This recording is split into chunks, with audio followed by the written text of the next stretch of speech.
पिछले कुछ सालों में भारत ग्लोबल लेवल पर डिजिटल पावर बनकर उभरा है। पीएम मोदी की अगुवाई में भारत का डिजिटल पब्लिक इंफ्रास्ट्रक्चर जैसे आधार, यूपीआई, कोविन और प्रधानमंत्री जनधन योजना जैसी सेवाएं आम जनता को फायदा पहुंचाने में बेहद सफल रही हैं। आज डिजिटल क्षेत्र में भारत ग्लोबली अपनी अलग पहचान बना रहा है। भारत के डिजिटल इंफ्रास्ट्रक्चर को सभी एक मिसाल के तौर पर देख रहे हैं। आगामी 9 और 10 सितंबर को दिल्ली में G20 नेताओं का शिखर सम्मेलन होगा। भारत के लिए G20 की अध्यक्षता एक ऐतिहासिक पल है। पहली और इस साल की एकमात्र एक्सक्लूसिव इंटरव्यू में पीएम मोदी ने बिजनेस टुडे के साथ कई विषयों पर चर्चा की। प्रधानमंत्री नरेंद्र मोदी ने कहा कि इमर्जिंग टेक्नोलॉजीज के लिए एक ग्लोबल फ्रेमवर्क और नियमों के बनाए जाने की जरूरत है। प्रधानमंत्री ने कहा कि टेक्नोलॉजी में तेजी से बदलाव एक हकीकत है और इसे नजरअंदाज या इसे अनदेखा नहीं किया जा सकता है। अगले महीने दिल्ली में G20 लीडर्स की बैठक से पहले बिजनेस टुडे से अपनी बातचीत में पीएम ने कहा कि भारत का digital public infrastructure global level पर तेजी से लोकप्रियता हासिल कर रहा है और ये ग्लोबल फाइनेंशियल इंक्लूजन और ईज ऑफ लिविंग में तेजी लाने में काफी मददगार होगा। चंद्रमा की डार्क साइड पर विक्रम को उतारने से इसरो अंतर्राष्ट्रीय सुर्खियों में आ गया और प्रधानमंत्री नरेंद्र मोदी दक्षिण अफ्रीका के जोहान्सबर्ग में ब्रिक्स शिखर सम्मेलन के दौरान चर्चा का केंद्र बन गए। पहली और इस साल के एकमात्र मीडिया हाउस के साथ हो रही बातचीत में प्रधानमंत्री ने बिजनेस टुडे टीम को ग्लोबल टारगेटेड वेलफेयर की डिलीवरी के लिए भारत के G20 प्लेटफॉर्म के यूज करने के प्लान्स के बारे में बताया। इसमें इंडिया स्टैक के साथ आधार, यूपीआई, कोविन और जनधन योजना जैसी सर्विसेज का उपयोग शामिल है।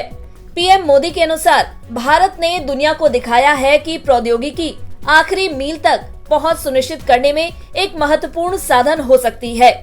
इस तथ्य पर प्रकाश डालते हुए कि ग्लोबल डिजिटल पेमेंट्स का 46% भारत में था, पीएम ने कहा कि भारत को आज दुनिया इनोवेशन के इनक्यूबेटर के रूप में देखती है। उन्होंने कहा कि बहुत सारे देश भारत के डिजिटल पब्लिक इंफ्रास्ट्रक्चर अनुभवों से सीखने में रुचि रखते हैं और भारत ने कम से कम 1 दर्जन देशों के साथ सफलतापूर्वक सहयोग शुरू किया है। प्रधानमंत्री मोदी ने कहा कि भारत G20 देशों के साथ टेक्नोलॉजी का लाभ उठाकर ग्लोबल डेवलपमेंट में तेजी लाने के लिए काम कर रहा है। बता दें, प्रधानमंत्री मोदी 9 और 10 सितंबर को G20 लीडरशिप समिट के दौरान दुनिया के सबसे पावरफुल लीडर से मुलाकात करेंगे।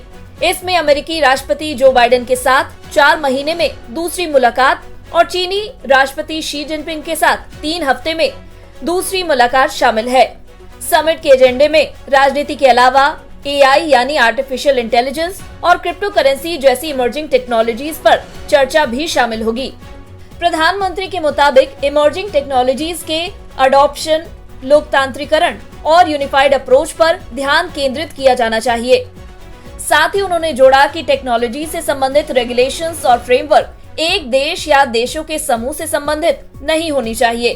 पीएम के अनुसार G20 कई क्रिप्टो एजेंडाज पर आम सहमति पर पहुंच गया है और स्टैंडर्ड सेटिंग बॉडीज को इसके हिसाब से गाइड किया गया है। एक्सक्लूसिव चैट में पीएम ने ये भी बताया कि कैसे दुनिया छोटे छोटे बदलाव या इंक्रीमेंटल चेंज के युग से डिसरप्टिव इनोवेशंस के युग में प्रवेश कर चुकी है। भारत के स्टार्टअप इकोसिस्टम की सफलता को हाईलाइट करते हुए पीएम ने कहा कि लगभग 1 लाख स्टार्टअप और 100 यूनिकॉर्न के साथ भारत को स्टार्टअप हब के रूप में देखा जाता है। भारत इस गति को वैश्विक स्तर पर ले जा रहा है और G20 की अध्यक्षता के दौरान उसने स्टार्टअप 20 एंगेजमेंट ग्रुप की स्थापना की है। ये ग्रुप अलग अलग स्टेक होल्डर्स को एक कॉमन प्लेटफॉर्म पर एक साथ लाकर ग्लोबल स्टार्टअप इकोसिस्टम की आवाज के रूप में काम करेगा। दरअसल G20 इतना महत्वपूर्ण इसलिए है क्योंकि 20 देशों का समूह ग्लोबल जीडीपी का लगभग 85%, वैश्विक व्यापार का 75% से अधिक और विश्व की लगभग 2/3 आबादी का प्रतिनिधित्व करता है। भारत के जरिए इस शक्तिशाली समूह की सफल कमान इस बात में सहायक होगी कि अगली प्रेसिडेंसी पद ब्राजील को सौंपे जाने के बाद वो सफलता की इस गति को बरकरार रखेगा। बिजनेस टुडे के साथ ब्यूरो रिपोर्ट बिज तक।